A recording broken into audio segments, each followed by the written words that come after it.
네, 오늘 강연해 주실 그 무토 가츠키오 선생님은 한국 분이 아니시고 일본 분이세요.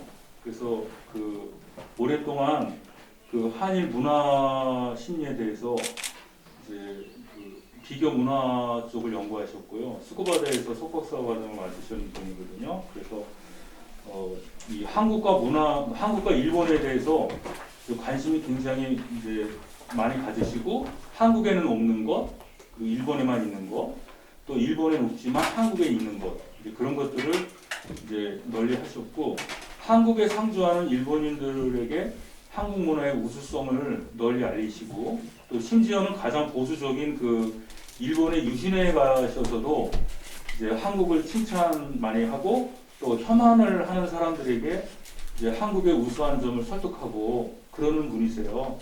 참 그 한국으로서는 굉장히 그 소중한 분이시거든요. 그래서 오늘 굉장히 어렵게 모셨습니다. 그러면 선생님을 모시고 이 한국과 일본의 문화 심리 그 부분을 이제 듣도록 하겠습니다. 네, 선생님을 소개해 올리겠습니다.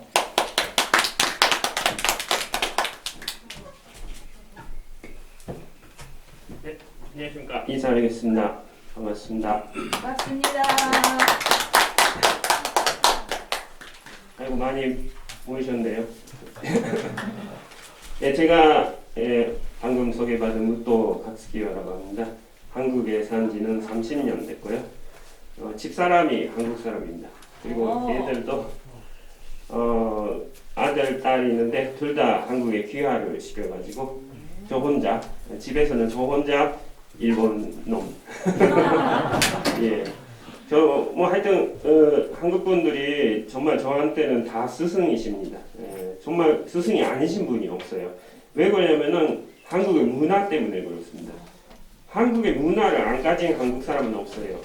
그러니까 뭐 이 길거리에 있는 어떤 노숙자분도 저한테는 스승이시고요.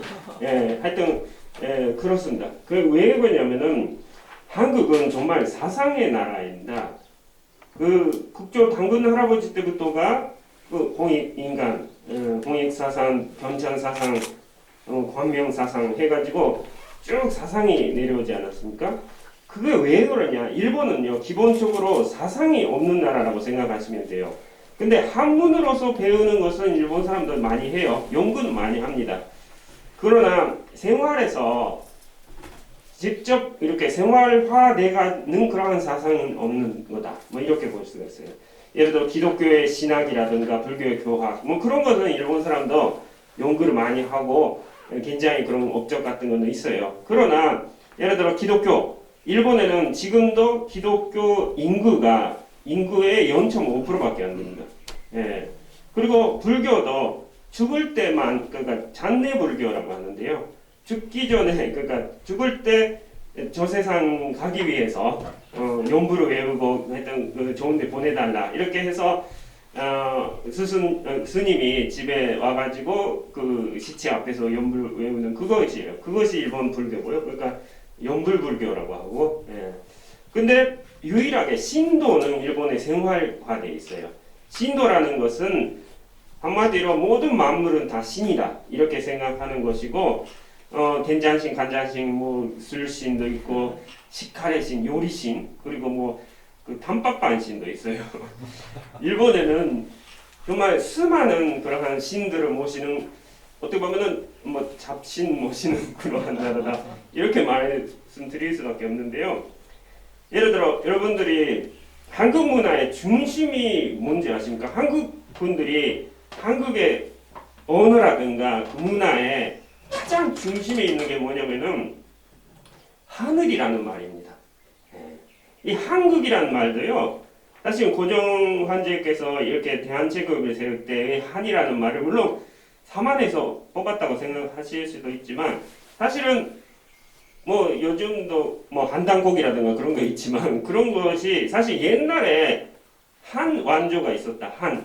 예, 그때 당시 그 한이라는 것은 뭐 한자로는 여러 가지 쓰지만 예를 들어서 그 함석권 선생님의 그 뜻으로 본 그 한국사가 있지 않습니까? 거기에도 그 말이 나오는데 하늘을 모시는 민족이에요. 원래가 이 한이라는 한자가 여러 가지로 돼 있었지만 원래는 하느님이라고 하는 것을 한인이라고 쓰기도 하고 한인이 한웅을 낳고 그 다음에 뭐 당군을 낳는 거 아닙니까? 원래 한인이라는 것은 하느님을 응사한 것이다 이렇게 말할 수가 있어요. 그래서 하늘을 중심한 민족이라고 할 수가 있고 한민족이라는 것은 하늘 민족 뭐 이런 식으로 말할 수가 있는 거예요. 근데 그 하늘이라는 말은 일본에는 없어요. 일본에는 없는 말입니다. 그걸 아셔야 돼요. 여러분들이 일본 사람 볼 때 뭐 일본은 뭐 역사를 반성하지도 못하고 손바닥으로 하늘을 가릴 수 있냐고 하시는데 그 하늘이 일본에는 없습니다. 가릴 수 있는 하늘이 없어요. 왜냐면은 이 소라라는 말은 일본 말의 하늘에 해당하는 말인데 그거는 그냥 파란 공간입니다. 그냥 그 공간을 하늘이라 그 소라라는 말은 있어도 이 우리 모든 인생을 좌우하는 그러니까 그 한국의 그 사극을 보시면 나오지 않습니까? 하늘이 두렵지 않느냐. 예? 예, 이 하늘 왜 하늘이 두렵습니까? 선의 주체이시기 때문에 악한 일을 하면은 하늘에 벌을 받는 거예요. 이런 것이 일본에는 없는 말이고요. 하늘이라는 말은 그냥 이 공간을 말하고 있기 때문에 소라라는 말은 나중에 중국에서 한자가 들어올 때 천이라는 한자가 들어오기는 했지만 그거는 개념이 없는 가운데서 그러니까 고유어가 없는 가운데서 그냥 한자만 들어온 거니까 뭐 여러 가지 마음대로 갖다 붙였어요. 그게 천왕이라는 말이 되고 그리고 그 일본에서는 그 태양을 천도님이라고 불렀어요. 천도 뭐 하여튼 그런 것에 뭐 붙이기도 하고 일본에 한문의 신이 있는데 그 한문의 신 이름이 사실은 스가와라 미치자네라는 옛날에 살았던 귀족입니다. 근데 그 귀족이 사실은 원만 하는 그 원한을 많이 품고 죽었어요. 그게 그 어떤 모함을 당해가지고 규슈로 자천되다가 거기서 하여튼 뭐 원망해가지고 2년 만에 돌아가시는데 그 후에 바로 조정에 많은 저주를 내렸습니다. 뭐 벼락도 내리고 하여튼 뭐 물론 그런 신화적인 세계가 있겠지만 뭐 관세자도 대로 죽고 계속 죽고 그리고 나중에 그 일본의 그 전황 자신도 그 서거하고 하니까 이게 스가와라 미치자네의 저주다 하면서 붙인 게 천신님이라고 붙였어요. 그냥 인간의 원령이죠. 원한을 품은 용인데 그 천신님이라고 부르고 지금도 일본에는 1200개의 그 천신궁이 있어요. 일본 전국에. 그러니까 한문의 신이라고 알고 왜냐면은 나중에 알고 보니 그 귀족이 한문을 잘했다는 거예요. 5살 때 시를 뽑고 11살 때 한시를 지었대요. 그 정도 공부를 잘했으니까 일찍 그 출세를 해가지고 그렇게 그 질투하는 사람이 작전해버렸는데 보세요. 이런 그냥 원한을 품은 영을 갖다가 신으로 모시고 선악의 개념이 아닙니다. 토요토미 히데요시도 일본에서는 신이에요. 임진왜란을 일으킨 토요토미 히데요시가 무슨 신인지 아십니까? 이거 뭐 물어보고 여쭤보고 해야 된다고 제가 무슨 신인 것 같아요? 토요토미 히데요시가 전쟁의 신. 아 그렇죠. 당연히 한국분이 생각하실 때 전쟁의 신인데 사실은 지금은 그 오사카성의 옆에 바로 도요쿠니 신사라고 토요토미 히데요시 신사가 있는데 거기는 출세의 신으로 되어 있습니다. 출세. 네. 가장 많은 출세한 사람입니다. 그 사람이 완전히 거의 그 농민 같은 그런 직에 있었다가 나중에는 관백전하라고 해가지고 귀족의 한 사람으로까지 뭐 조난가에 들어가는 그 정도의 그 수준까지 올라갔으니까 출세 많이 한 사람으로 출세의 신으로 되어 있어요. 그런 식으로 선악의 개념이 아니라는 거예요. 악한 사람도 출세하면은 출세신이 되고, 하여튼 뭐 단팥빵 잘 만든 사람이 단팥빵 신이 되고, 여기 뭐 하여튼 그 화투 잘 하시는 분이 계시죠? 어떤 분인가요? 그분이 만약에 뭐 나중에 돌아가실 수도 있지 않아요? 그러면은 여기 결성 뭐 향교 옆이라든가 하여튼 그 동사무소 옆에 화투 신사가 생기는 거예요. 당신은 살아생전에 그렇게 화투를 잘 치셨다는데 제발 오늘 많이 돈을 따먹어야 되겠으니 제발 잘해라. 이런 식으로 빌게 되는 거예요. 이게 일본의 신도라는 세계예요. 물론 그거는 일본이 사실은 그 자연재해가 진짜 많습니다. 지진도 많고요. 화산 세계의 활화산의 7%가 다 일본에 모여 있어요. 그 좁은 일본 열도에 세계 활화산의 7%가 모여 있는 그 정도로 일본은 화산 대국이고, 그리고 그 태풍도 많죠. 지진이 일어나면 홍수도 오죠. 그래서 많은 그 자연의 재해를 당하다 보니까 자연이 신이 되는 것입니다. 그 몇 년 전에 1995년부터 그 5년간 분화해가지고 산이 새로 생긴 산이 나가사키에 있어요. 그걸 헤이세 신산이라고 하는데, 거기 산이 갑자기 없던 데 산이 생긴 거예요. 분화 때문에. 그래서 많은 사람이 죽었어요. 44명 죽었습니다. 그때 당시. 뭐 대피를 하려고 했는데 도망치지 못해가지고, 거기 가면은 화산 신사가 있습니다. 제발 우리가 여기 관광하는 동안만 오빠 하지 마라 달라 뭐 이런 식으로 비는 거예요. 그래서 뭐냐면 자연을 그러니까 신격화하는 그런 것이 자연스럽게 이루어졌고, 그러다 보니까 나중에 어떤 그 불교 사상이라든가 유교 사상, 기독교 사상 다 사상이 들어오기는 하지만 그것이 처음에는 정말 좋아요. 예를 들어 불교도 원래 한국의 그 고구려라든가 그 백제에서 불교가 들어왔습니다. 처음에 들어왔을 때는 그 쇼토쿠테자라고 일본의 사상을 많이 처음으로 이렇게 연구한 사람인데, 그 사람이 상경 주소라고 해가지고 세 가지의 그 경전을 갖다가 이렇게 주소를 쓰는 정도로 이렇게 한 사람인데, 그 사람이 그렇게 불교를 이렇게 좋게 받아들인 그때 당시는 이렇게 말했습니다. 일본의 신들도 다 이렇게 법례가 많다. 그래서 뭐만 하고 조주도 내리고 그러지 않아요? 그러니까 그 신들 앞에서 불경을 외워가지고 그 신들을 다 선불시켜야 된다. 이런 식으로 받아들였어요. 그건 좋았죠, 그때는. 그러나 점점 뭐냐면은 카마쿠라 시대 때 고려군하고 그 원나라 군대가 일본에 쳐들어오잖아요. 근데 그때 태풍이 불러가지고 결국은 그게 실패해요. 신풍이 불렀다. 신의 바람이 불렀다. 역시 일본은 신국이라. 그거 돼가지고 갑자기 신도가 위가 돼요. 그렇게 되면 어떻게 되냐면은 일본의 신이 인도로 가가지고 불교의 부처가 됐다. 뭐 불교의 어떤 다 부처들 있잖아요. 그 열애들. 그런 식으로 해석을 해가지고 신도가 위가 돼요. 그 다음에 유교도 처음에 유교가 언제 일본에 그 주장하기 출발한지 아십니까? 임진왜란 때입니다. 강항이라는 그 원래 이태계 그 제자로 이렇게 있던 그분이 그 대개학을 아주 대가죠. 그분이 문관으로 있었다가 납치돼가지고 일본에 가가지고 후지와라 세가라는 일본의 선승을 유교로 감화시켜요. 그래서 주자학이 일본에서 시작하는 것입니다. 처음에 시작할 때는 당연히 이태계를 아주 존숭하는 그런 분위기였어요.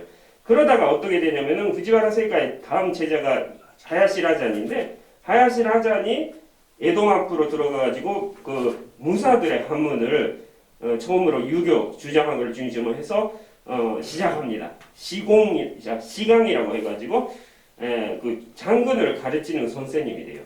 근데 그 사람부터 시작하는 게 이 유교라는 것은 신도에 가르친다 이렇게 돼요.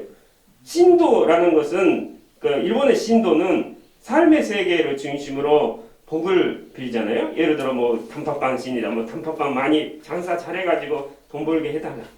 치카의 신이다. 요리 잘 하게 해가지고 아주 양심적으로 요리를 잘하면 부자가 된다. 뭐 이런 식으로 삶의 세계를 담당하는 게 신도고, 불교는 죽음 후의 세계를 담당했기 때문에 유교도 삶의 세계잖아요. 상광오륜 다 이렇게 어떻게 사는가를 가르쳐줬잖아요. 유교는 신도다 이렇게 되는 것입니다. 아주 간단한 논리죠. 삶의 세계를 선생님, 예. 말씀 끝에 안 됐는데 제가 아직도 궁금한 게 예. 우리 결성학교 신사당 여기가 있고 여기 큰 기지가 있는데 예. 네, 열살 모셔 국민의 기지 1945년도 3월달에 입학해서 8월달에 해방돼서 하나 5개월 받은 일본 꾼을 뵀거든. 예. 그런데 이 신사의 큰참 괴 같은 걸 갖다 모셔놓고선 아침에 오면 센터봇이 여기다 띄우고 꼭 이렇게 하고 예. 그거 했는데 그 통 속이 뭐가 들었는지 자, 좋은 질문이죠. 예. 예. 일본은요. 신사당이 여기가 신사당이 했지. 예. 이겁니다. 신사가 처음 시작할 때 원래 아마테라스 오미카미라고 그 태양신. 우리나라는 대략 이렇게 우리패를 갖다. 아 예. 아마테라스 오미카미가 그 삼종의 신기라고 들어보셨습니까? 네? 삼종의 신기. 그 천황가에 천황가가 천황이 될 수 있는 유일한 증거물이 있어요. 그게 삼종의 신기라고 합니다. 그게 거울과 검과 그 다음에 그 나가타마라는 그런 그 옥입니다. 자, 근데 그 거울을 이렇게 니니기노미코토라는 그 신한테 줘가지고 너는 이거를 아마테라스 오미카미 자기 자신이라고 생각하고 모셔라고 보내요. 그 거울 자체는 물질인데 그 물질에다가 자기 영을 넣었다고 하는 거예요. 그래서 신사는 기본적으로 뭔가 물건이 있습니다. 그 물건이 거기에 신이 깃들어 있다 하는 것입니다. 궁금하다. 지분 보았는데. 예. 여기 오아메카마라는 그 뜻은 뭐예요?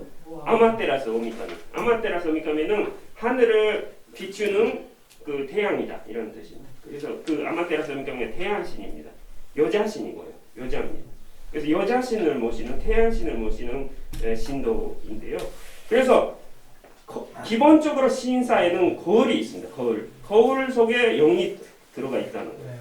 그래서 일제 시대 때 그 신사 참배를 할 때 그렇게 많은 기독교분들이 그걸 거부해 가지고 그 순교도 당하시고 고문도 당하시잖아요. 그게 왜 안 되냐? 당연히 그 물질을 가지고 신이라고 모신 것은 우상숭배 이렇게 되는 것입니다. 그래서 거울인 것도 있고요. 예를 들어 사이타마 현에 가면은 자살한 여자의 머리카락을 신으로 모시는 데도 있어요. 뭐 여러 가지입니다. 칼을 예를 들어 그 명성황후를 시해한 칼이 그게 후쿠오카현에 그 구시다 신사라고 있는데 그 구시다 신사의 속에 있는 게 그 칼입니다. 그 칼에는 그 칼집에 순간적인 그 한 순간에 정강 같은 속도로 늙은 여우를 죽였다 이렇게 써 있어요. 그게 명성황후를 나타내는 것인데 하여튼 사람을 죽인 그 칼을 갖다가 신으로 모시는 거죠. 그러니까 그런 칼이라든가 나무인 것도 있고요. 산인 것도 있어요. 산 자체로 신으로 모시는 신사도 있습니다. 뭔가 만물, 물질을 갖다가 기본적으로는 거기가 신대라고 하는데 신이 대신 들어가는 거기다. 그래서 신의 영이 깃들어져 있는 그 뭔가 물질을 갖다가 중심으로 모신 것이 신사예요. 그래서 신사 안에는 그런 것이 있다고 생각하시면 됩니다. 예. 거기도 신사당이라고 있어요. 신사당. 그런 한국의 문화하고는 다르고요. 사당 문화는 한국에 원래 있었던 거니까 그 신사라는 것은 일본의 신도가 원래 일본에는 그 조몬인이라는 수령 민족들이 있었습니다. 원래 일본의 민족은 두 가지 있고요. 조몬인이 있고 원주민이죠. 그 다음에 한반도에서 건너간 특히 그 가야 시대, 그 다음에 백제 멸망한 후에, 그리고 그 고구려도 멸망 후에 그때 나중에 들어간 사람은 도레인이라고 하는데요. 그 도레인들은 농경 문화를 가졌고 그런 사람들은 나중에 들어간 사람인데 원주민이었던 조몬인들의 신앙이 애니미즘이라고 하는데요. 모든 만물을 신으로 모시는 그러한 민족들이었다는 거죠. 그래서 도레인들이 들어가니까 농경을 하려면은 당연히 논밭을 만들기 위해서 그 땅을 차지해야 되잖아요. 그러면 싸워서 이겨가지고 그 땅을 차지하잖아요. 그러면 거기 있던 사람들에게 미안하잖아요. 그래서 그 사람들이 갖고 있던 신앙을 존중해줘가지고 거기 신사를 세운 것입니다. 그게 기본적으로는 그분들이 그러니까 원주민들이 믿고 있었던 신앙에 가장 많은 게 뱀 신앙입니다. 뱀. 그래서 뱀을 모시게 돼 있어요. 원래 신사는. 신사 앞에 가면은 그 줄이 있죠. 예, 그 줄이 이렇게 꼬여 있죠. 이게 뱀이 교미를 하는 모습입니다. 예. 그 다음에 그 설날이 되면은 하가미모치라고 해가지고 떡을 이렇게 3단으로 이렇게 올리는 그런 것을 신 앞에 바쳐요. 그게 그 뱀이 이렇게 하는 모습.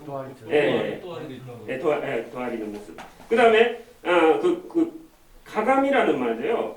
원래 뱀 눈을 나타냅니다. 가가라는 말이 뱀이고 미라는 것은 눈을 나타내는데, 그러니까 위에서 보면은 그 3단의 그 떡이 뱀 눈까지 보여요.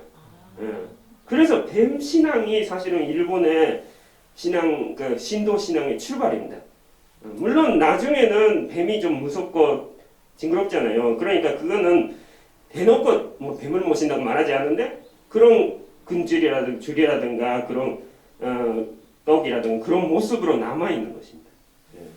자, 그래서 제가 말씀드리고 싶은 것은 원래 한국의 한일이라는 말 그리고 선악을 중요시하는 정신 이런 것이 한국 문화의 중심입니다.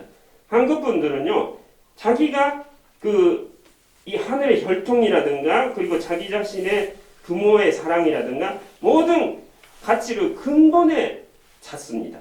근본에게서부터 나한테 오는 거예요. 원래 유교에서 그 큰절 올리잖아요. 이렇게 저도 처음에 한국에 와가지고 뭐가 그렇게 기분 좋았냐면은 결혼해서 우리 처가 식구들이 모인 자리에서 바로 세배해 오잖아요. 설날에. 그렇게 저 앞에 줄 서가지고 저 조카들이 이렇게 차례대로 저한테 이렇게 큰절 올리는데 그러면 저는 뭐 폼 잡고 공부 잘해라 하면서 세뱃돈 주는 거지만 하여튼 그 문화가 일본은 없습니다. 예, 왜 큰절이라는 거 올립니까? 사실은요 모든 인사라는 것은 뭐 악수하고 뭐 머리 숙이고 뭐 그 정도는 있어도 이렇게 서 있는 채에서 이렇게 손을 포개가지고 납작 엎드리다가 다시 올라와서 마지막에 배꼽에 손을 얹어서 작은 절까지 이렇게 절저한 경의의 표현이 보통 인간 세상의 어떤 인사법으로는 있을 수가 없는 인사예요. 왜 그렇게 하냐? 원래 이거는 하늘을 모시는 인사입니다. 제사 올릴 때 제천민족으로서 하늘을 모실 그 어마어마한 그 최고의 경의를 자기 근본인 뿌리인 부모님에게 드리는 것입니다. 그게 부모님이 하늘의 대신이다 이거죠. 하늘 같은 부모님이다 이거예요. 그러니까 하늘을 모시고 사시는 분들이 한국 분들이에요. 그래서 제가 처음에 결혼해가지고 장인 장모님께 큰절 올릴 때 조금 거리끼는 마음도 있었어요. 왜냐면은 어떻게 인간 앞에 이렇게 엎드려야 되냐 이런 게 있잖아요. 해본 적이 없으니까. 근데 처음으로 장인 장모님께 제가 큰절 올리다 보니까 발견한 것이 있었습니다. 이렇게 제가 온몸으로 모든 것을 가지고 이렇게 경의를 나타내고 있는 존재는 나의 원인 대신 부모님이시다 할 때 별가인 나의 가치도 같이 올라가는 것을 느꼈어요. 아, 나도 하늘 같은 가치를 가지고 태어났구나 하는 것을 느낄 수 있었습니다. 이게 사실은 한국 문화의 가장 중심에 있는 사상이에요. 결혼하실 때도 그렇잖아요. 원래 그 주윤례라고 해가지고 욕석 단계 결혼이 있었던 거죠. 지금은 그 서양식으로 하니까 별로 그렇지만은 그 마지막에 그 패백이라는 게 있어가지고 그때 부모님 앞에서 맞춰 올리잖아요. 원래가 친형이라고 해가지고 신부 집에 가서 그 마당에서 둘이 이렇게 마주보고 인사하는 이게 그 친형이에요. 그때 바로 저녁 시간에 합니다. 그 저녁 노을 지는 그 시간에 왜 그런지 아십니까? 이게 그 시간이 낮과 밤이 만나는 시간이거든요. 음양이 만나는 시간이에요. 그래서 인간의 음과 양인 그 여자와 남자가 만나는 그 시간이 하늘의 음양이 하나가 돼서 태극을 이루는 시간이다 이거죠. 그러니까 그때 하나가 돼서 하늘의 모습이 되는 것입니다. 그래서 부모님은 하늘을 대신하는 존재예요. 그래서 자녀들이 세배하는 이유는 세뱃돈 받기 위해서가 아니라 세뱃돈이라는 것은 사실 일본에서 들어온 것입니다. 원래는 그 용돈 같은 거 안 줬어요. 한국에서는 일제 시대 때 들어온 그런 문화예요. 물론 뭐 줘도 되지만 거기에 문제가 있는 게 아니라 나의 가치를 찾는 데 문제가 있는 거죠. 자, 한국은 지금 말한 것 같이 하늘을 뭐 중심에 모시고 혈통, 부모의 사랑을 중심으로 해서 내가 중심에 있으니까 우리라는 개념으로 세계를 봅니다. 우리 가족, 우리 종족, 우리 민족, 우리 국가, 우리 세계. 이게 한국의 우리의 세계예요. 이 우리라는 말도 일본 사람 안 쓰는 말입니다. 예. 근데 우리라는 개념으로 이렇게 동시몬적으로 세계를 보는 이유는 내가 하늘 가치를 대신하고 있기 때문에 나를 중심으로 세계를 보는 것입니다. 그럴 때 한국 문화라는 것은 인간의 가치를 최고로 나타낼 수 있다 하는 것이 제 생각입니다. 일본은요, 지금의 구조, 이 의식 구조라고 하는데 문화라는 것은 구조가 있습니다. 이게 구조주의라고 프랑스에서 현대 사상이 바로 구조주의 사상인데 모든 문화는 구조가 있어요. 한국 문화는 하늘이 있고 혈통이 있고 내가 있고 우리라는 개념으로 세계가 있고 일본은 안 그렇습니다. 일본은요 먼저 사람들의 화목이라는 게 있습니다. 왜 그러냐? 섬나라잖아요. 한국은 동이족의 그 혈통 중심의 나라였다면 일본은 섬나라의 그 원조민이 애니미즘, 모든 신들이 모든 만물들이 신이다 하는 그 속에 들어갔으니까 섬에서 사이좋게 지내야 된다 이거예요. 화목해야 된다. 왜냐? 싸워봤자 도망갈 필요 없어요. 섬이라는 것은 폐쇄된 공간이에요. 그러면은 부딪히는 걸 제일 싫어합니다. 섬 안에서. 바깥에 나가서 일본 사람이 그렇게 사이좋게 지내는지 모르겠어요. 그 한국에 와가지고 일본 사람이 그렇게 뭐 하여튼 인도적이지 못한 그런 내용들이 있는 것도 사실인데 일본 나라 안에서는 잘해요. 일본 사람이 질서를 아주 잘 지키고 화목하고 절대 남을 공격하지 않고 이렇게 삽니다. 왜냐? 섬나라기 때문에. 그래서 섬에서는 가장 중요한 것이 이 모두라는 말을 쓰는데요. 우리 대신 한국 분들은 우리라는 말을 쓰지 우리 민족, 우리 나라, 우리 말, 우리 엄마, 우리 아내 뭐 이렇게 하잖아요. 이 우리라는 말 일본 사람 안 써요. 대신 민나라는 말을 씁니다. 민나가 모두라는 뜻입니다. 모두. 이 모두의 화목이 제일 중요한 것입니다. 그래서 하늘 대신 뭐가 있는지 아십니까? 하늘 대신 일본에는 규칙이라는 게 있습니다. 아까 하늘이라는 말은 일본에 없는 말이라고 했잖아요. 고유어가 없습니다. 이 천자를 가지고 텐이라는 말은 있어도 고유어가 없어요. 한국에는 규칙에 대한 고유어가 없어요. 일본은요, 기마리, 사다메, 오키테, 노리, 고토와리, 시키타리, 나라와시, 도리키메, 기메고토, 이츠케 얼마든지 있어요. 이 규칙이다. 이렇게 정해져 있다. 이런 관습이라든가 그렇게 율법이라든가 그런 법이라든가 그런 정해져 있다 하는 것에 관한 고유어가 진짜 많아요. 일본 옛날서부터 한자가 들어오기 전부터 일본 사람은 규칙을 절대시했다는 거예요. 왜냐? 화목하기 위해서. 화목하기 위해서는 그 집단에 있는 규칙이 하늘 같은 존재가 되는 거예요. 하늘을 모시지 않는 대신 규칙을 모십니다. 그 대신 뭐냐면은 거기서 화목에 들어갈 수 있으면 좋은데 화목에서 이렇게 배척 당할 수가 있어요. 왜냐하면 규칙을 안 지켰다. 조금 어긋난 행동을 했다. 그럼 바로바로 이렇게 쫓겨납니다. 요즘 코로나 때문에 힘드시잖아요. 근데 한국 분들은 방송 같은 거 봐도 힘냅시다 하면서 그 광고 같은 것도 서로 돕고 잘 하려고 하세요. 그래서 한국의 방역이 잘 되는 것입니다. 물론 기술적인 것도 있지만 한국의 문화가 그렇게 사이좋게가 아니라 서로 도우면서 이렇게 하나가 돼서 하자는 그런 게 있어요. 일본은요, 이 사람 안 지켰다. 이게 그 자숙견찰이라고 하는데 요즘 그 자숙을 잘 안 하면 그거를 견찰이라는 것은 진짜 견찰이 아니라 하여튼 모든 사람이 그렇게 견찰이 되는 것입니다. 그거를 지적하고 뭐 TV 뉴스에도 많이 나오고 있어요. 요즘은 영업을 하지 말아야 되는데 영업 시간 좀 연장해서 영업했다. 바로바로 거기다가 뭐 문구가 붙습니다. 그만둬라, 자숙해라, 죽어라, 떠나라 뭐 이런 진짜 죽어라 뭐 이렇게 해요. 예, 무섭습니다 일본 사람. 그래서 코로나 걸린 사람도 완치된 후에도 자기가 코로나 걸렸다는 말 하지 못해요. 그래서 무서워서 검사하러도 안 가요. 잘 안 가요. 그래서 일본의 방역이 잘 안 되는 것입니다. 예. 그래서 뭐냐면은 그 화목하는데 규칙을 잘 지키고 들어갈 수 있으면 좋은데 조금이라도 어긋나면은 무섭거든요. 거기서 배제 당하니까. 그러니까 일본 사람은 규칙을 철저히 지키는 것입니다. 일본에 가면요 깨끗해요. 거리가 쓰레기 하나 없어요. 아무도 안 버립니다. 그거 무서워서. 정말이에요. 제가 일본 사람이었으니까 알죠. 일본 사람이지만 일본 사람이니까 알죠. 저는요 가끔 일본에 그 강의하러도 갑니다. 그러면은 공항 내린 바로 후부터 긴장해요. 긴장돼요. 뭔가 이상한 행동 해버리지 않을까. 그리고 열심히 조심. 일본에는요 반갑다라는 말이 없습니다. 예, 반갑다라는 말이 자체가 없어요. 왜냐? 일본 사람은 사람 만나면 반가운 게 아니라 조심스러운 거죠. 반갑다라는 말은 그 마음이 먼저 나올 수 있어야 되잖아요. 근데 그 마음 나오기 전에 조심해야 되니까. 그래서 일본 가시면요 기본적으로 거리를 걸어 다니는 사람 별로 없어요.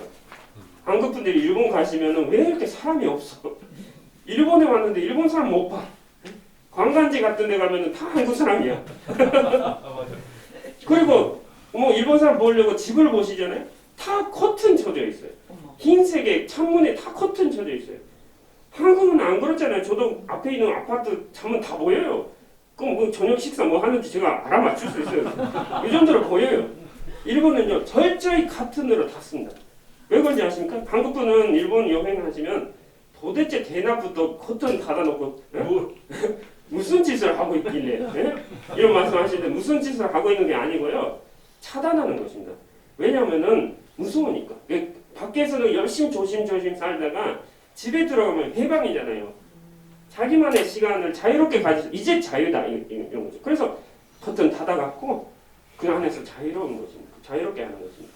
그래서 일본에서 가장 많은 문화의존병이라는 게 있어요. 한국의 문화의존병이 뭔지 아십니까? 화병입니다. 네. 한국 분들만 걸리는 병이에요. 화병은요, 한국 분들은 그렇게 하늘 도리가 중심에 있잖아요. 한국 분들은 싸울 때도 하늘 도리를 외치면서 싸웁니다. 네? 그 시장 바닥에서 싸우는 아저씨도 서로 하늘 도리를 외쳐요. 도리가 자기 안에 있기 때문에 그 도리에 안 맞는 세계, 예? 그렇게 우리 아들이 이렇게 어떻게 이런 거를 당하냐, 억울하고 이런 것이 그 도리가 중심에 있는 사람들로서는 당연히 화병 날 수밖에 없는 세계인데 이 세상에 사실은 많은 그런 것들이 있으니까 도리에 안 맞는 것들, 도리에 안 맞는 것들 그것 때문에 한국 분들이 화병 생기는 이유는 저는 알아요. 예. 근데 일본 사람 화병 안 생긴다. 항상 사회가 위에 있고 사회 앞에 항상 열심히 겸손하게 거기서 잘 배제 당하지 않게 열심히 하고 있는 항상 순종하는 마음으로 사니까 일본 사람은 화병 안 걸리는데 걸리는 병이 있어요. 그게 뭐냐면은 대인 공포증이라고 있습니다. 사람 무서워하는 병. 그게 뭐냐면은 요즘은 히키코모리라고 해요. 은둔형 외톨이. 집에만, 그러니까 자기 방에만 들어박혀 있고 밖에 못 나가는 병이에요. 지금은요, 정부 조사에 의해서 105만 명이에요. 105만 명. 예. 근데 사실 그거는 40세 이하의 사람만 정부가 조사한 것이고 원래 전문가들은 200만 넘었다고 알고 있어요. 그 방 안에 틀어박혀서 못 나오는 이유는 다 그 뉴스 같은 데 보면은 이렇게 나와요.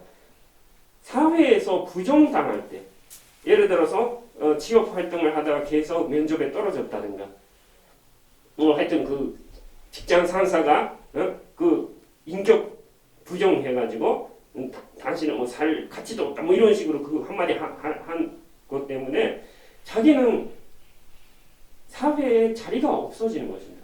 설 자리가 없고 하여튼 나의 가치가 없는 존재다 이렇게 생각하고 사람 보는 게 무서워지는 것입니다. 그런데요, 부모님도 무서워합니다. 그때는. 왜냐면은 부모님도 사회에 들어가 있는 존재예요. 사회적인 가치를 똑같이 생각하고 있는 존재니까 나의 부모지만 왜 너는 왜 집에만 있냐 뭐 그것 때문에 하여튼 그 사회적인 눈으로 나를 공격하는 그런 존재가 돼버려요. 그래서 부모도 못 만나게 되는 게 히키코모리입니다. 제가 본 그 TV 프로에서 그 뉴스에서 하고 있었는데 어떤 집에서 아들이 히키코모리가 됐어요. 방에만 있어요. 문 열어달라고 해서 안 열어줘요. 밥을 뭐 먹여주지 못하잖아요. 그렇게 어떻게 했냐면은 그 집에서는 부엌에서부터 아들 반 창문까지 벨트 콤비아를 설치했어요. 그래가지고 부엌에서 엄마가 이렇게 밥상 차려가지고 스위치를 딱 누르니까 쭉 올라가서 아들 반 창문까지 가요. 그러니까 아들이 창문 열고 밥을 먹고 아무도 없을 때, 그리고 그 그릇을 내놔요. 그럼 엄마가 먹었구나. 딱 스위치 누르면 쭉 내려가서 엄마가 설거지하고 그런 집이 있다는 거예요. 생각해 보세요. 이게 뭐 인간이 사는 모습입니까? 자, 이런데 이런 하여튼 일본 병이라는 게 있는데 제가 그 특효약을 알고 있습니다. 제가요 이 한국 문화에 대해서 일본에서 많이 강의를 합니다. 어떨 때 대안학교가 일본에도 있어요. 그 학교 잘 다니지 못하는 그러니까 히키코모리가 될 것 같은 그러한 애들 문제 아들을 모아가지고 하는 그 대안학교가 있는데 그 교장 선생님이 저하고 친구입니다. 대학 친구이고요. 근데 제 강의를 일본에서 할 때 그 선생님이 오셔가지고 교장 선생님이 그 강의를 들었어요. 그리고 깨달아 이거다. 뭐냐면 애들한테 큰절을 시켰어요. 부모님에게 큰절을 올린다는 일본에서는 절대 있을 수 없는 이게 한국 문화다. 선생님이 한국 문화를 배워왔기 때문에 문화학습으로서 한국의 문화를 실천해 오는 거다 해가지고 숙제를 냈는데 애들이 다 집에 가서 부모님께 큰절 올린 거예요. 생전 처음으로 부모님께 큰절 올리고 그 다음에 부모님도 생전 처음으로 받았잖아요. 이게 그 소감문을 보니까 깜짝 놀랐대요. 그 선생님이. 뭐냐면은 먼저 부모님이 눈물 흘리셨대요. 생각해보세요. 일본에서 한국과 똑같이 그 배 아프게 애를 낳고 열심히 마음 아프게 키우는 거잖아요. 똑같아요. 그 부모님의 고생이나 사랑은 똑같아요. 그러나 그 자식한테 한 번도 저희 같은 거 못 받고 무덤에 들어가는 게 일본 부모들입니다. 근데 그때 바로 처음으로 자식이 부모를 이렇게 하늘같이 고마워하고 큰절 올리니까 눈물 나고 그리고 자식도 그 눈물 흘리는 부모님 모습 보면서 부모님 나를 사랑해 주시는구나 생각하고 그리고 뭐냐면은 자기가 살아가는 가치가 뭔지 알았다 이렇게 소감을 많이 썼다는 것입니다. 그래서 뭐냐면은 일본의 히키코모리 병을 고치는 특효약은 한국 문화에 있다는 것입니다. 한국의 애들은요 아무리 직장에서 상사한테 부정당해도 집에 가면은 뭐니 해도 네가 최고야. 엄마가 완자님으로 키워주십니다. 곤주님으로 다 한국 애들은 다 곤주병 완자병이에요. 완자병 곤주병 아닌 사람 없어. 그게 얼마나 중요한 건지. 일본에는 그거 없기 때문에 2018년에 일본의 청소년 교육기구라는 그 단체가 세계 모든 고등학생한테 앙케이트 그 설문 조사를 했는데 자존감이 제일 낮은 게 일본 애들이었어요. 나는 가치가 있는 사람이다. 이 대답이 예스라고 대답한 사람은 한국 사람은 87% 나왔어요. 일본은요 44.9%. 반 이상의 애들은 나는 가치 없는 존재라고 알고 있는 거예요. 그런 조사가 나오는 정도로 인간의 가치는 사실은 사회에서 인정받는 데에서 나오는 게 아니라 일본은 사회에서 인정받으려고 열심히 노력하니까 장인정신이나 직업정신 그런 건 대단해요. 열심히 하고 있어요. 그렇다고 지금 일본 경제가 계속 하락하잖아요. 그런 거 보니까 인간 본성의 가치가 아니었구나 하는 것을 제가 요즘 느끼고 있지만 한국은요 아무리 어려운 일이 있어도 집에 가면은 우리 부모님은 나를 절대적으로 믿어주신다. 그것 때문에 다시 도전하면 돼요. 그래서 뭐냐면은 예를 들어서 우리 아들이 최고다 하는 그런 것이 일본 부모 같은 경우는요, 아들이 학교에서 싸웠다. 그러면은 불려가가지고 그 싸운 상대 학생에게 열심히 사죄를 합니다. 죄송합니다. 귀한 아드님을 어떻게 우리 아들 나쁜 새끼 하면서 자기 아이를 열심히 혼내주고 상대를 열심히 높여주고 이래요. 한국 부모님은 아니잖아요. 특히 한국 엄마는 절대 아니잖아요. 나쁜 새끼 하면서 저쪽으로 우리 귀한 아들, 남의 집 귀한 아들한테 어떻게 그럴 수 있냐 하면서 귀한 아들인데 하면서 내 아이를 높입니다. 자, 이게 한국 문화예요. 그때 왜 엄마가 그렇게 하냐? 엄마는요, 하늘을 대신하는 존재입니다. 네가 아무리 세상이 너를 모른다고 너를 비판해도 엄마만큼은 끝까지 너의 편이다. 예, 그렇게 해주는 게 하늘의 가치를 대신하고 있잖아요. 하늘은 너를 버리지 않는다. 선의 주체이기 때문에 하늘은 너를 끝까지 지켜줄 것이다. 이게 한국 문화의 근본입니다. 근데 하여튼 일본에는 그런 게 없고요. 그래서 일본 사람은 정말 어떻게 보면 불쌍한 자기 가치를 진정을 느껴보지 못한 게 일본 문화적인 내용입니다. 그래서 한국에 와서 제가 정말 내가 살아가는 가치를 깨닫게 됐고, 그리고 문화 차이로 말하면 경험 같은 것도 전혀 달라요. 한국의 경험은 내가 예의 있는 사람이다 이렇게 보여주려면 부모님을 공경해야 되죠. 그러니까 우리 아버지께서 이렇게 말씀하셨다든가 어머니는 지금 집에 안 계신다든가 이런 식으로 부모님께 경호를 이렇게 써서 말해야 예절이 있는 사람이구나 생각하는 거죠. 일본은 안 그렇습니다. 일본은 부모는 제일 낮춰야 되는 존재예요. 왜냐? 나한테 속해 있으니까 화목을 하기 위해서는 나에게 속해 있는 것은 다 낮춰야 돼요. 그러니까 아버지는 지금 없습니다라든가 하여튼 아버지가 여쭈었습니다라든가 아버지를 낮추면서 말해야 돼요. 우부라는 말이 있어요. 우부. 그러니까 어리석은 아버지라는 우부라는 말이 있는데 아버지를 낮춰서 말하는 말이에요. 하여튼 그 우식이라는 말도 있지만 자식을 낮추는 말 그런 건 막 이해가 가더라도 우부 자기 아버지를 이렇게 그런 식으로 말하는 게 일본 화법이고요. 일본 경우라는 것은 멀리 있는 사람을 높이고 가까이 있는 사람을 낮춰야 됩니다. 그러니까 회사에서도 한국 분들은 사장님이 이렇게 하셨습니다. 이렇게 하는데 일본 사람은 사장의 다나카는 지금 없습니다. 이런 식으로 다나카 이렇게 이름을 존칭 없이 말해가지고 낮춰야 그 사회에서 오르바른 사람이 되는 거예요. 가까운 사람을 낮추고 멀리 있는 사람을 높이는 이유는 가까운 사람은 서로 알 수 있는 거니까 아무렇게나 해도 되지만 멀리 있는 사람은 잘 모르니까 열심히 높이면서 문제가 안 일어나게 화목하게 하기 위해서 그런 지혜를 쓰고 있는 것인데 그러나 어디까지나 나의 근본을 낮추는 문화다. 이렇게 되는 것입니다.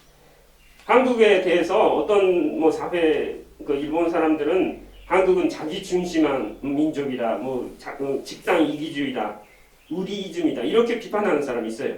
근데 그렇게 말하는 이유는 자기밖에 모른다, 자기 주변밖에 모른다 이렇게 말하는 이유는 하늘이라는 개념을 모르기 때문에 그렇습니다. 이 하늘 근본의 가치를 모르는 사람, 하늘이라는 개념 없는 사람 볼 때는 뭔가 그렇게 자기 가족들만 잘해주는 사람인 것 같이 보이지만. 그러나 그것이 근본에는 하늘의 가치가 있고 근본을 높이는 문화다 하는 것을 우리는 알아야 돼요. 물론 근본의 하늘의 사상을 가지고 선하게 살려면은 당연히 멀리 있는 사람을 잘해야 되죠.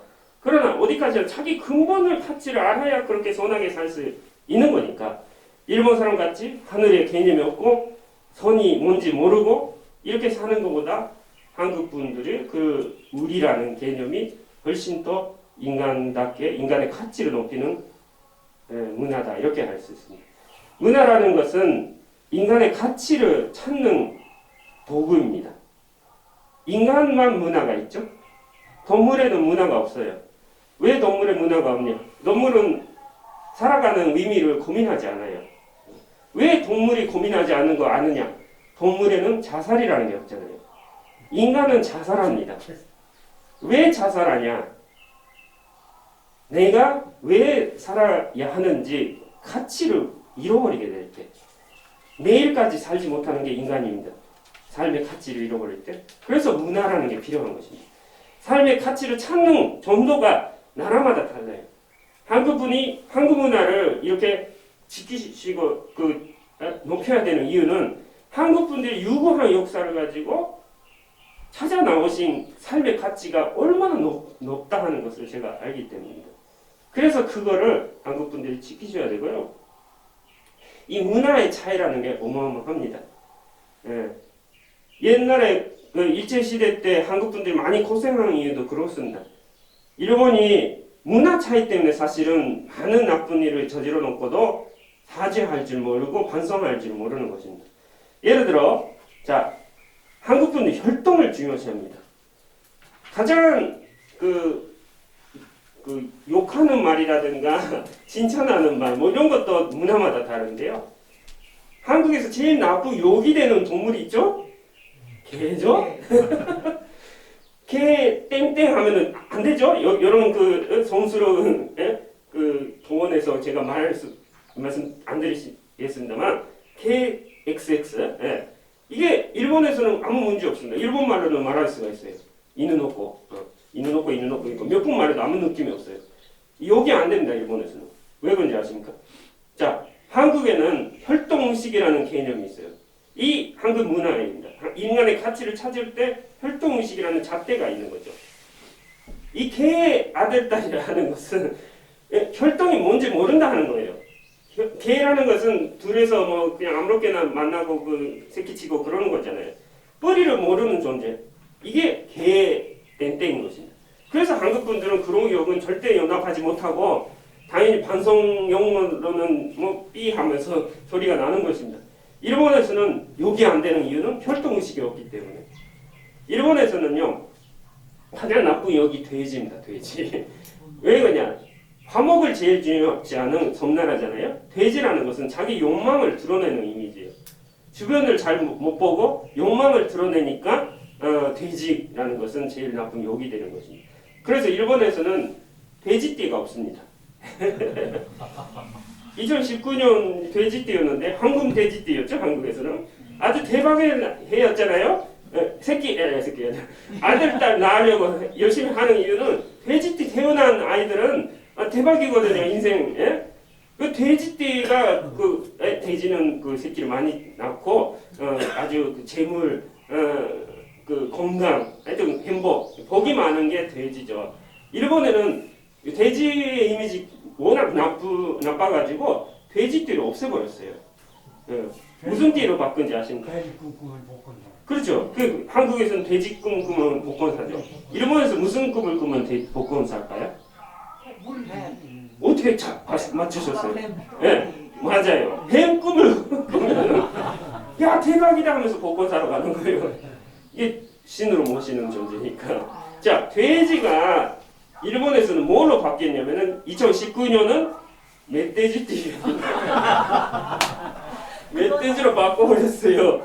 왜냐면 돼지띠면은 창피해서 말 못하거든요. 저는 돼지띠입니다. 창피해. 이렇게 되는 거예요. 근데 한국에서는 돼지띠 얼마나 당당해요. 우리 아들도 옛날에 그 애칭이 꿀돼지였어요. 꿀돼지. 이쁜 아들을 갖다가 돼지 부르잖아요. 제가 그 전화하니까 유치원 때 그 아들이 받아가지고 누구야 그러니까 꿀돼지야. 자기가 돼지래요. 자, 이게 만약에 일본에서 그대로 일본말로 되어졌다면 큰일 납니다. 아동학대 문제예요. 경찰에 잡혀가요. 아들을 돼지라고 해서 아들이 자기를 돼지래. 완전히 큰일 나는 것입니다. 그렇게 문화의 잣대 차이라는 게 있는 거예요. 한국은 절대적인 게 혈통의식이고, 그래서 옛날 한국 분들은 목숨 건다보다 위가 있어요. 이걸 어기면 내 성을 가겠다. 성을 두고 맹세해요. 성이라는 것은 혈통의 표시니까. 이게 일본에는 없는 개념이에요. 혈통이라는 것은 물론 없고, 일본에는 그 드라마 같은 데 봐도 한국과 같이 한국 분들의 드라마, 특히 아침 드라마 보세요. 아들이 옛날에 병원에서 바꿔치기 돼가지고 그 원수의 자식인 줄 알았는데 그게 우리 아들이었구나. 어떡해. 알고 보니 그 교통사고로 그 기억산실 돼가지고 알고 보니 제가 회장님의 딸이었군요. 뭐 이런 식으로.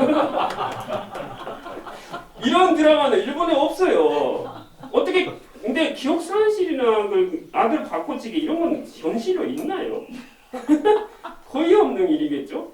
그러나 한국 분들은 그런 주제를 제일 좋아하는 이유는 혈통을 잃어버린 것을 되찾는 그게 가장 드라마틱하다 이거죠.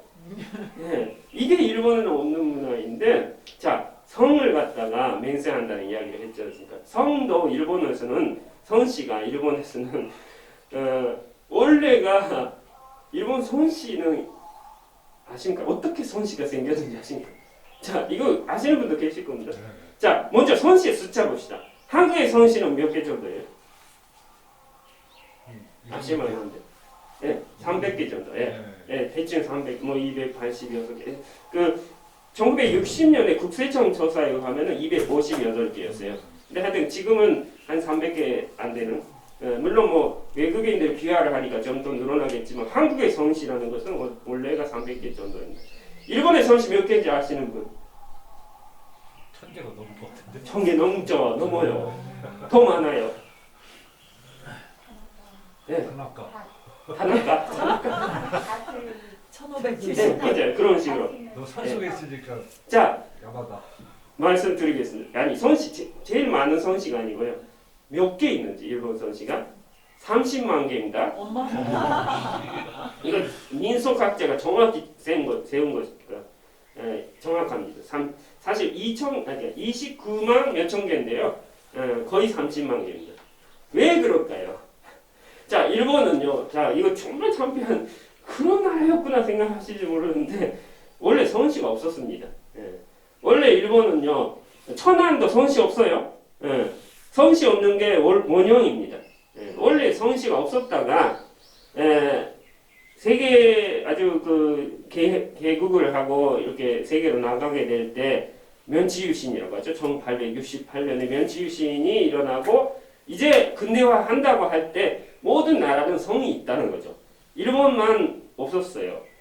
없었다기보다 있기는 하는데 천황이 귀족들에게 나눠준 씨라는 게 있고요. 그 다음에 무사들이 명자라고 해서 자기 영토를 가지고 성을 칭했어요. 그래서 6%가 되는 그러니까 인구의 6%가 되는 무사 계층하고 귀족 계층만 성을 가졌어요. 94%는 성이 없었어요.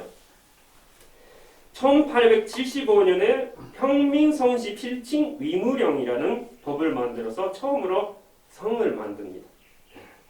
그러면은 어떻게 만들었을까요? 한국은 혈통 개념이니까 당연히 혈통을 거슬러 가지고 자기 성을 찾아야 되겠죠. 뭔가 뿌리를 찾아야 되겠죠. 그런 거는 개념이 없으니까 어떻게 했냐면은 사는 데를 중심으로 만들었습니다. 아까 말씀하신 논 가운데 사니까 논 가운데 산, 다나카산. 산 밑에 사니까 야마시타산, 산밑산. 나무 밑에 사니까 나무 밑산, 기노시타산. 하여튼 강가에 사니까 가와베산, 강가산이에요. 자 이런 식으로 만들었다가 비슷한 성이 많아지잖아요. 사실은 이 성이 필요한 이유도 일본 사람 볼 때는 남과 남을 구별하는 이름과 같은 것입니다. 그래서 비슷한 성이 많아지면 그 구실을 못하는 거예요. 한국은 혈통이니까 그게 뭐 구실이 문제가 아니라 그 절대 바뀌지 않은 결혼해도 바뀌지 않잖아요. 한국의 여자분들은. 한국의 이 상시본이라고 외정 시대에 예 지금 말씀. 내가 성이 장갑니다. 그런데 이 장서방님들 중 나는 저 장군이라고 하림이 하거든. 그런데 또 장본이라고 육기도 있고 자기. 예 그렇죠. 한국은 원래 동리적인 문화라서 성이라는 것은 다 공간이 있고 성이 있고 파가 있고 해가지고 절대적인 그 혈통을 자기 뿌리를 가지고 전체성을 가진 것이 한국의 문화이기 때문에 그렇습니다. 일본은 아예 전체성이라는 게 없어요. 성이기 때문에 일단 어디서 왔는지 모르잖아요. 물론 뿌리를 따지면 백제에서 왔겠고 고구려에서 왔겠지만 그거는 모르니까 만막하니까 그냥 바다가 둘러싸여 있는 것밖에 없으니까. 뭐를 주관해서 그렇게 다 같은 성이라도 참 화림이야. 그렇죠. 예, 맞습니다. 뭐 양분이 했는 우리는 물려. 자 그래서 일본에서는 먼저는 사는 데를 중심으로 그 다음에 직업을 중심으로 만들었습니다.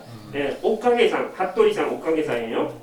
그 다음에 대장장이상, 가지상이라든가 하여튼 이누카이상, 일본의 28대 돈이 되시는 이누카이입니다. 이누카이가 개 키우기예요. 개를 키우는 사람이라 개 키우기상이 일본 28대 돈이 대신이에요. 하여간 그런 식으로 그 성에 개가 들어간 이름 많습니다. 일본에서는. 그래서 그런 식으로 직업을 중심으로 했어요. 나중에 그것도 많아지니까 뭐냐면은 별 성씨가 많아지는 겁니다. 만들어지는 것입니다. 이런 장교 같은 데 가가지고 아주 좀 높으신 분들에게 자기 성을 지어주세요. 이렇게 하는 것입니다. 그러면 너는 간장상, 소금상, 설탕상 이런 식으로 지었어요. 진짜로. 소꼬리상도 있고 소똥상도 있어요. 소똥상이 있어요. 대단하죠? 그 받아들인 것도 대단하고요. 그 다음에 호털상도 있어요. 호털, 진짜로. 호털상 얼마나 고생하셨겠어요, 그분들이. 하여튼 그런 것들. 근데 웃으면 안 됩니다. 이것도 귀한 성이니까. 그 다음에 하여튼 화장실상도 있어요. 미타라이상. 그래서 별 성들이 많습니다. 하여튼 말 엉덩이상도 있고요. 근데 그렇게 하는 이유는 그러니까 30만 개니까요. 그런 것도 있다는 것입니다. 물론 기성이겠죠, 당연히. 그러나 30만 개가 된 이유는 모든 사람들이 화목하고 살기 위해서 구별하는, 남과 남을 구별하는 개념이다, 이런 것입니다. 자, 그래서 아까 말씀하신 찬시 계명이라는 거예요. 왜 했겠습니까? 자, 그때 당시 일본이 한국을 집어삼킨 그때 당시 30년 전까지만 해도 일본 성이 없었어요. 그러면은 남의 성 일본과 똑같이 해주는데 얼마나 고마워, 이런 정도예요. 그래서 뭐냐면은 한국의 그 혈통 중심 문화를 무시해가지고 억지로 그때 당시 아이들이 학교 들어가기 위해서는 성을 장식을 해야만 들어갈 수 있다든가, 경찰이 그런 것을 감시한다든가 해가지고 억지로 시켰어요. 그래서 뭐냐면은 일본 사람도 당연히 옛날에 식민지 지배를 해가지고 남의 나라 성을 갖다가 마음대로 바꿔버렸다, 그 하는 것을 반성한다, 그 정도는 이해가 가요. 그러나 그때 당시 한국 분들 얼마나 고통받고 이름 말할 수 없는 자기 가치에 대한 부정을 당했다 하는 것은 알 수가 없어요. 보통 말만 기억나요. 방식으로는 말아주고 고통받았어요. 하는 분들도 안 했어요. 그렇죠. 예, 안 하는 분들도 그렇죠, 당연히. 예. 사방간에는 아주 고통이 많아요. 여기 말아 그런 노예가 없었어요. 아유, 저 정말. 성원경 씨라고 그분이 창시군을 안 했어요. 안 하셨어요? 예. 그렇죠, 당연히 다 한 건 아니기 때문에. 근데 고통스러웠을 건데 그렇게 안 한 것도 고통스러웠을 거예요. 그때 당시 그 사회로. 자, 그래서 뭐냐면은 그렇게 일본 사람이 나쁜 짓을 해가지고 반성 못하는 이유가 거기 있다는 것을 아셔야 됩니다. 자, 위안부 문제. 이 성에 대한 그 성이라는 것은 그때 성은 그 섹스에 대한 그 성, 그 개념이 전혀 달라요. 혈통 개념이 다르기 때문에 여자들이 그렇게 하는 것은 영광이다. 첩이되는 것을 영광으로 삼는 나라였고요. 그런 것을 생각하셔야 되는데 그 역사 문제가 결코 그 역사의 사실만 가지고 되는 게 아니라 문화의 차이를 알아야 된다. 한국 분들이 모든 게 혈통이 아주 귀한 것을 알고 있으니까 당연히 그 인간의 가치는 그런 것으로 나오는 거니까 일본 사람도 똑같다고 생각하시죠? 아닙니다. 그래서 아셔야 되는 거예요. 왜 그러냐 하는 것은 이유가 있어요. 그리고 문화의 차이라는 게 사실은 그냥 모든 문화가 아주 귀한 것이라고 생각하시는 것도 좋지만, 그러나 인간의 가치를 가장 높일 수 있는 문화가 있고 그 가치를 찾지 못하는 문화가 있다는 것도 제가 경험하고 알아요. 그래서 한국에 와가지고 제가 얼마나 행복해졌는지, 그렇게 인간의 가치를 한국에서 배워가지고 내가 정말 이렇게 가치 있는 존재로 살아도 되는구나 하는 것을 알게 되고, 아이들에게 그거를 가르쳐 줄 수가 있게 되고, 그렇게 아주 귀한 가치를 한국에서 배웠다 하는 것을 여러분들께 진심으로 감사를 드리는 것입니다. 그래서 정말 이런 그 전통적인 문화의 하여튼 중심이 될 수 있는 그러한 그 향교라든가 동원에서 이렇게 초청해 주셔가지고 제가 정말 그런 감사를 이루 말할 수 없다 하는 것을 말씀드리고 일단 여기까지 하겠습니다. 예, 고맙습니다. 둘, 셋. 네. 정교님도요? 네. 예. 아주 유익한 강의였습니다. 저도 처음에 선생님 된 지가 한 3, 4년 정도 되거든요. 3년 되나요? 그때 깜짝 놀랐어요. 그래서 그때 선생님이 1,000원 갖고 얘기를 하셨거든요. 1,000원 샀을 때 우리나라 사람들은 내 자식 살려내라 그러는데 일본 분들은 경건하다는 거예요. 그래서 그런 거를 찾다가 이제 선생님이 말씀해 주셨거든요. 지금 선생님 말씀하신 강의는 이제 우리나라 사람들은 이제 소리나 형통을 강조하는데 일본 분들은 주범을 중시한다는 거거든요. 주범. 그리고 우리나라 사람들이 말하는 우리라는 말은 정감 있는 말인데 일본 말의 민나는 어떤 주범을 지키는 사람 이런 뜻이고 사람을 만났을 때 반갑다. 그런데 일본은 조심스럽다. 이제 이런 사람을 일본은 만나면 조심스럽다. 좀 이따 선생님께서 이제 말씀하실 거예요. 그 다음에 우리는 굉장히 개방적인 데 대해서 이제 일본은 폐쇄적인 면이 있어가지고 한국이 더 어떤 존재가치, 자존감에서 좋다. 이제 이런 라고 이제 고지를 이렇게 말씀하셨습니다. 그래서 이거 하시다가 이제 좀 궁금하시거나 또 보충해야 될 일이 있으면 선생님께 한번 여쭤보십시오. 조금 전에 말씀하신 그런 내용. 아까 정교님 제가 먼저 하나 네. 여쭤볼까요? 이제 일본 사람들의 장단점을 이야기할 때 독일과 이제 그 장점 면에서 유사한 면이 있다고 그러잖아요. 그거는 그 오늘 한국과 일본하고 비교해서 설명할 수 있는 그런 것이 아니고 다른 걸로 이제 설명해야 될 것도 같은데 어떻습니까? 뭐를 설명할까요? 일본 사람들하고 독일 사람들하고 예를 들어서 규칙을 지킨다든가 그 다음에 그 어느 하나의 기술이라든가 그런 것을 이제 고도로 이제 집중적으로 발전시킨 능력이라든가 그것도 그걸 배를 이어서 다시 다섯째 배를 이어간다든가 업으로 그런 건 이제 유사한 면이 있잖아요. 근데 그런 유사한 면은 어떻게 설명하나요? 그러니까 독일 같은 경우는 독일의 사상이 있고요. 독일 그 철학을 중심으로 한 그 이성을 원래가 서양 철학이라는 것은 인간의 근본을 이성으로 알고 그 규칙이라든가 그런 것도 당연히 이성주의, 그 합리주의를 중심으로 발달된 것이 있으니까 그 나름의 그때 그쪽에 전통이 있어서 그렇습니다. 일본은 섬나라로서의 과목을 중심으로 한 구조 때문에 그렇게 된 거니까 독일은 대립국가라서 그런 구조가 있는 것은 아니라서 그렇다고 그거를 비슷하다고 말할 수가 있어도 그것이 원인은 다르다고 봐야 될 것 같습니다. 아니 선생님 말이고 일본 문화는 질서도 잘 지키고 정신적으로 참 가장 아주 명백하고 올바른 분야로 지금 말씀을 하시는데 그 제2차 대전 때는 일본이라는 나라는 해가 안 진다고 했어요. 해가 안 진다. 세계를 전부 다 점령하고 있어요. 그 영국 욕심인가 침략 아주 다른 나라를 우리나라를 또 그 역사를 보면 얼마나 귀찮게 있어. 그게 순역상이니까. 그것이 어때요? 그렇게 그 질서도 잘 지키고 마음이 거둔 그 민족들. 그 마음이 거둔 민족이라고는 할 수가 없습니다. 규칙은 잘 지키지만 도리를 잘 중심으로 지키고 자꾸 곧잘 했는데 거둔 사람들이 아니요.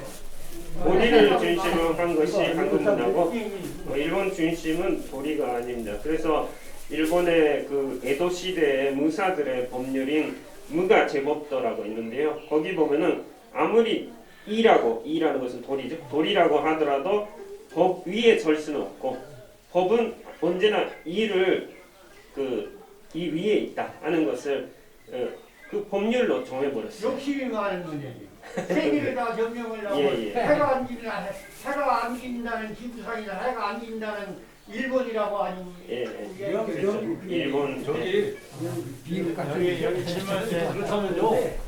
일본 인정 문화가 설정, 그리고 인정 설정해요. 여기다 학교 문화가 세우고서 학생이 없을 때 아까 그 경찰이 원주민들이 잡고 계셨고 다니고. 좋은 사람 예를 누구 봐. 원주민 예, 원주민. 좋은 사람 예를 누가 그리고 인정 그 설정하고 저기 뭐 고구려가 됐든 특히 이제 백제, 가야 뭐 이런 분들이 이제 내려가서 그렇게 돼서 이제 형성이 됐단 말이에요. 예.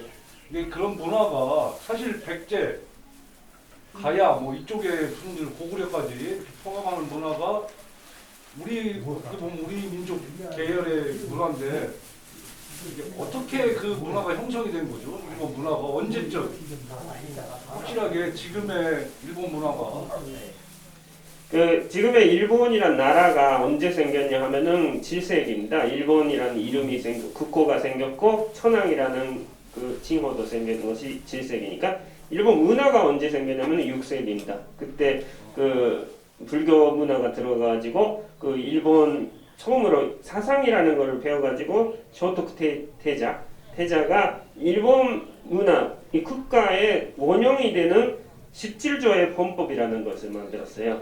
그때 일본은 이런 것을 중심으로 하는 나라다 하는 일본 문화의 원형을 글로 쓴 것입니다. 근데 17조의 헌법의 거의 대부분이 화목을 어떻게 지키냐에 있어요.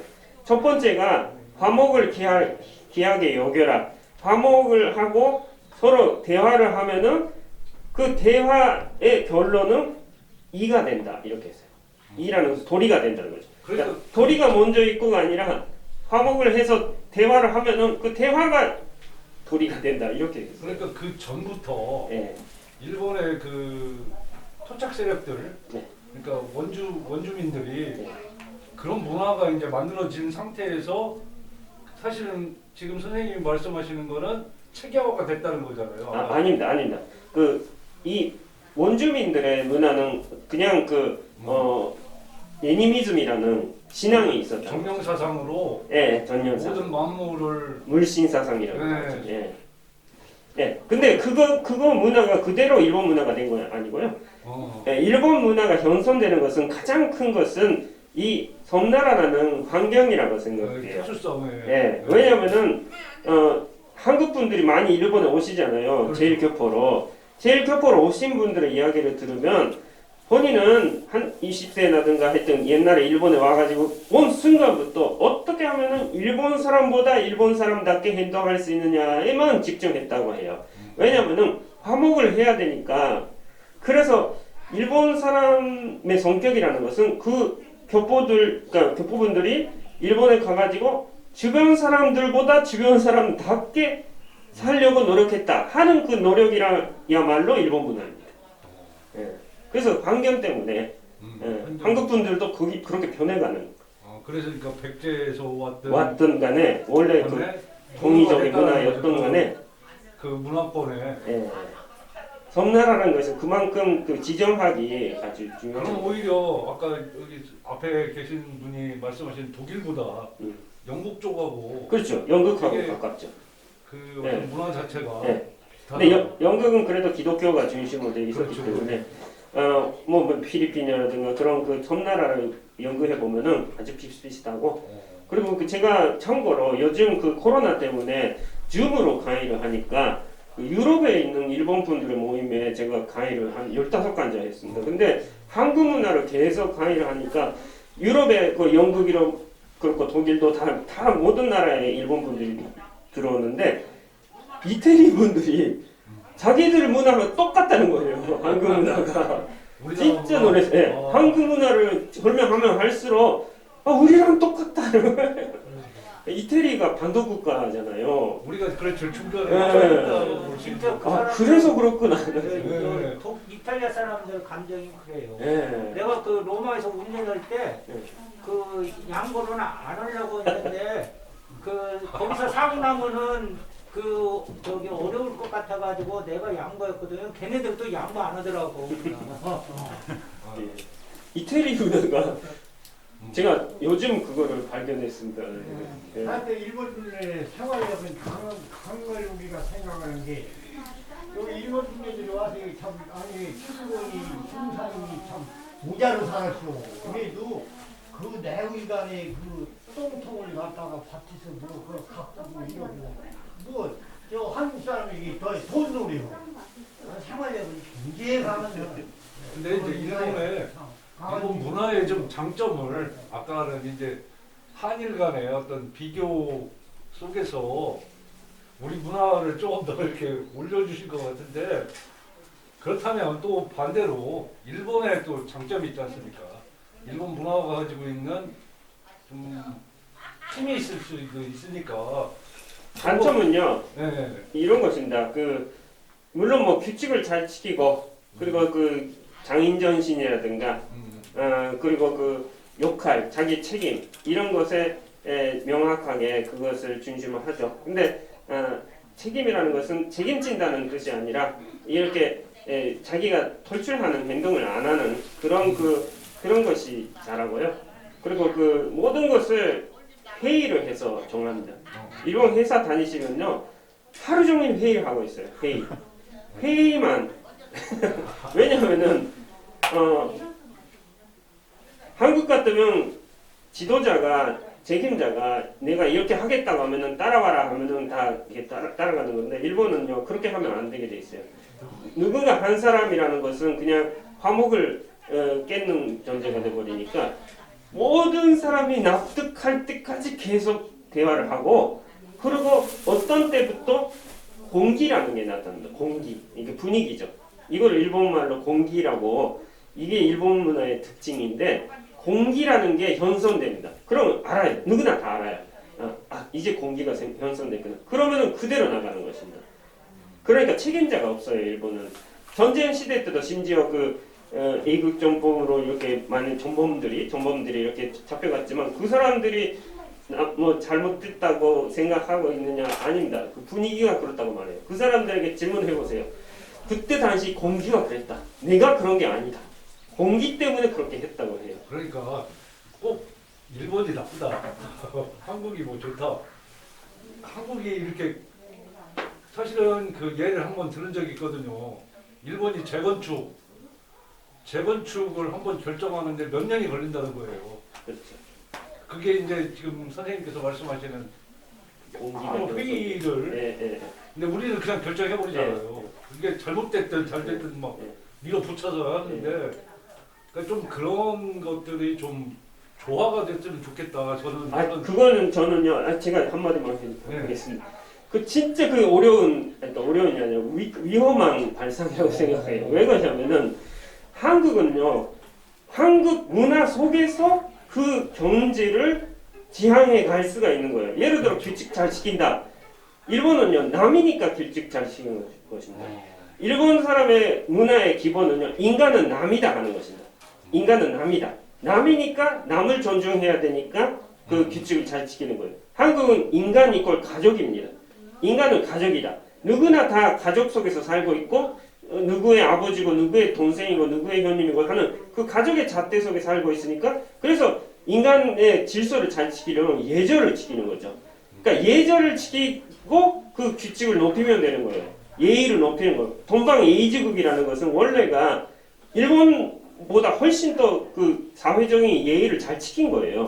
그게 왜 깨졌냐면은 일제시대 때 나라가 뺏기고 공공이라는 게 없어지고, 그 다음에 분단국가가 되고 서로 사상 때문에 싸우는 그 사상의 투쟁자리가 돼버리고, 아직 그 공공이라는 것을 회복하지 못하기 때문에 그런 거고요. 원래 공공이라는 게 회복되면은 한국이 또 오히려 규칙 잘 지키고 동방예의지국이 됩니다. 그래서 일본을 배우자고 할 때는 그 남의 문화, 남남 문화를 배우자고 돼버리니까, 그렇게 되면은 한국의 원래 인간 가족의 문화는 붕괴해버려요. 없어져버려요.